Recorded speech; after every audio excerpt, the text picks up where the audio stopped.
Turabaramukije cyane bene data bakunze ikiganiro igitondo gishasha amahoro y'Imana niyo tubifurije mu byanyu no mu banyu bashishikare kubana namwe mwese. Tubaye kandi ikaze muri kino kiganiro igitondo gishasha tugomba kubashikiriza tugitunganirije nyene no kuberuka twabigize kumbure bivanye no ko tubona umenga imyanya ntiyoroshe no gitegurira ko muri ahandi. None rero dufise amajambo y'Imana twifuza gusangira namwe mwebwe mwuguruye ino video. Ayo majambo abonekana mu gitabo cete candikiwe Abaheburayo igice c'12 umurongo w'14.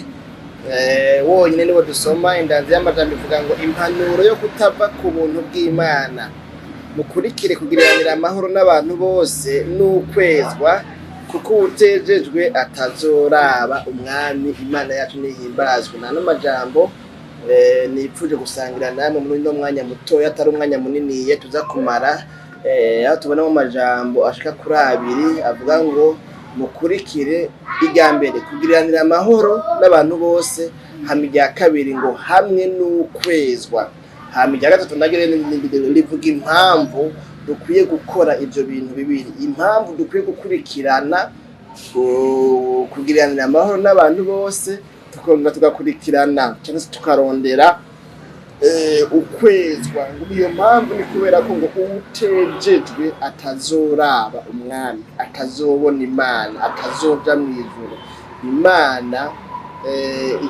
itazomwemera, atazocibwa urubanza rwiza. Imana yacu nihimbazwe. Bene data bakina kiganiro igitondo gishasha cy'uno munsi nsomye muri version y'igifaransa aho usanga bakoresheje ngo rechercher la paix avec tous, murondere amahoro. So kuyakurikira umengo gukurikirana umengo nyine umengo ni ikintu kibaje kuragenda kitaguma hamwe, hama akaba ari wewe wikurikirana mugabo no muri no mvuga naho nyene no kugikurikirana mu ntumbero yo kukironka, ukugishikira, kugicakira kugira ngo kikwegukire, kugira ngo ucegukire. Imana yacu nihimbazwe.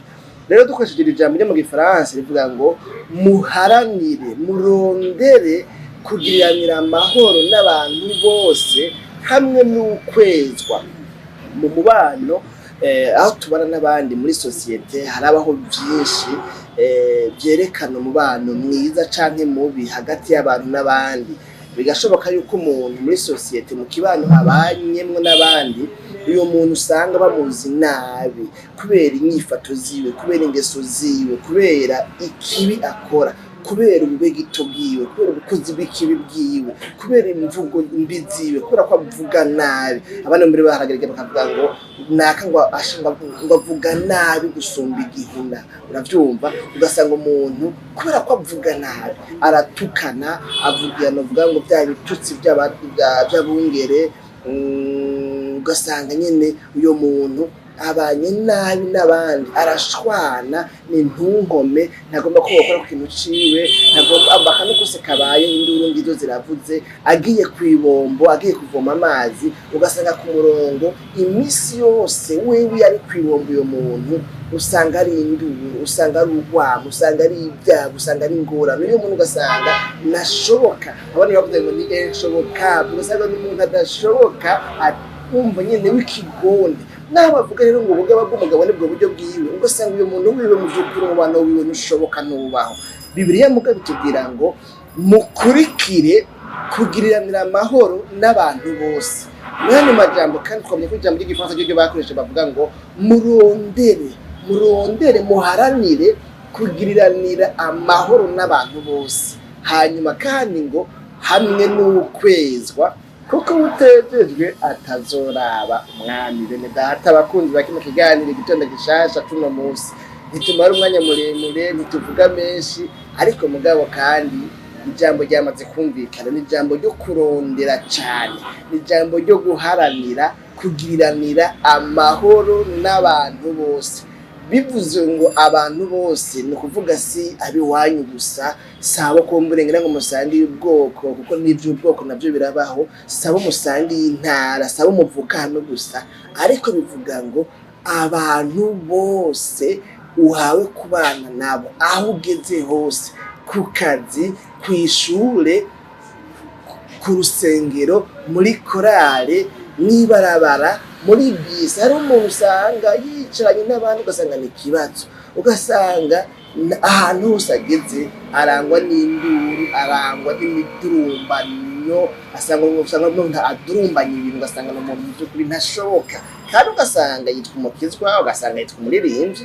No muri korale wanashaka hariho abantu usanga ari abantu b'ibigondi badashoboka, ugasanga ujye mukuru wa korale wewe arakuzi neza ko umuntu adashoboka, uri umuntu agoye kubana n'abandi, ugasanga wewe usanga uzi ko uri umuntu nukuvuga bataguhaye mikrofone umengo isi n'ijuru vyokoroka, ugasanga nyine umengo nyine sinzi. Ariko mugabo ijambo ry'Imana ritubwiye ngo dukurikire, duharanire, turondere hasi hejuru mpaka dushike ku kubana amahoro n'abantu bose. Mbega umukoresha wawe mubanye amahoro? Mbega umukozi wawe mubanye amahoro?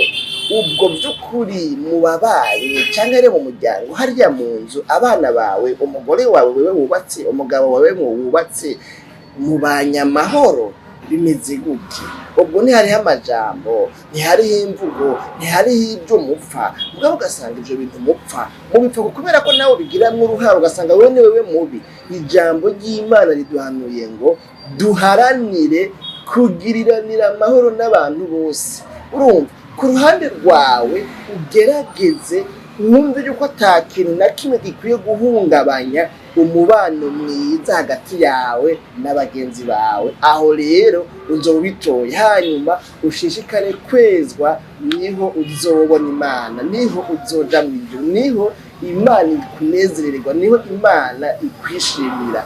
None rero nano majambo nitwovuga menshi, murumva ko nano tubiteguriye bitoroshe nyene, ni hahandi nyene ibyo umuntu akunda kandi yumva ahamagarirwa kubamwo, bitoroshe kubiheba, bitoroshe kubyihoza, bitoroshe kubireka. Ariko mugabo ahandi woho murabona nyene ko bitoroshe, ariko mugabo ntaco. Ndizira neza ko gukurikirana kino kiganiro umwanya wawe ntubaye umwanya w'ipfa gusa, uyu mwanya nupfuye ubusa, kuko urumvise impanuro muri kino kiganiro igitondo gishasha kugira ngo uharanire cyane, kuko birumvikana bivuze ngo ubirondere. Byumvikana ko udashobora kubironka aho byohovyo, bisaba ikiguzi, bisaba akigoro, bisaba umwete, bisaba kugerageza uburyo bwose ugakenyura ati mbega nobana neza n'abantu gute, nobana neza n'abandi bantu gute, byogenda kugira ngo mbane n'abantu neza. Ukaraba mu vyukora mu nyifato, ukaraba ati mbega ngize evaluation ngene nifata ingeso zanje, n'inyifato zanje, n'imvugo zanje, mbega by'ukuri nihoba harimwo ikintu cotuma umubano mwiza uhungabana hagati yawe n'abagenzi banje?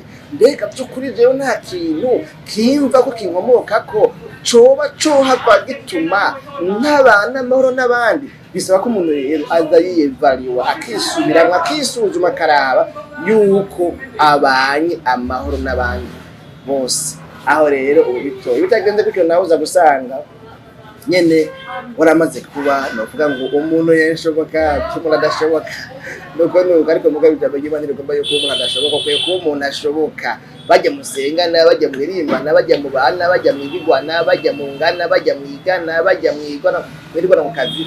Ukwiye kuba umuntu ashoboka, abana neza amahoro n'abantu bose, kuko umuntu afise amahoro akayasangira n'abandi, uyo muntu ni mwiza cyane, araryoshe kubana nawe. Nta wipfuza kutabana n'umuntu w'umunyamahoro. Ukwiye kuba umunyamahoro rero, urabe ko ata kintu coba gihari gituma utaba umunyamahoro. Nano majambo rero twumvise mwese abayumvise, Imana nyina amahoro ishishikare kubaho umugisha. Dusenga Imana. Mwami Yesu, tugushimiye cyane kubwana amajambo twumvise, atubwiye ko dukwiye guharanira kugira ngo amahoro n'abantu bose, kuko utabigize gutyo oya hari ingaruka mbi, biragoye. None rero umuntu wese avuze ngo Mana nshoboza, mfasha, shikana kubana amahoro n'abantu bose, no bimushoboza bimushikane ko uzobukoze, abeho yejejwe, kuko uwejejwe ari wazobona Imana mu izina ryawe gera kwese. Sinatuza bitubizeye, amen.